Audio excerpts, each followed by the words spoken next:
লন্ডনে আসার আগে আমি শুনেছিলাম এই দেশটি নাকি ভীষণই পেট ফ্রেন্ডলি।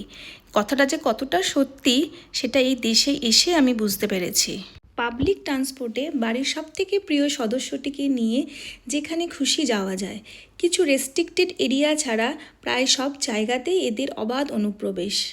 তাই সেদিন আমাদের বাড়ির প্রিয় সদস্যটিকে নিয়ে গেছিলাম বাড়ির পাশের একটি পার্কে। সবুজে ভরা পার্কটিকে দেখে সত্যিই মনটা এক নিমেষে ভালো হয়ে গেল। এই যে হলুদ ফুলগুলো, এগুলো হচ্ছে ড্যাফোডিল। যদিও পুরোপুরি পাপড়ি মেলে ফুটে উঠতে আর কয়েকটা দিন সময় নেবে এরা। এই সবুজের মাঝে আমাদের মন যেন নিজের এক অন্য অস্তিত্ব খুঁজে পেয়েছে। লেজ নেড়ে মনের আনন্দে ছুটে চলেছে। ওকে তো এখানে বাধা দেওয়ার কেউ নেই।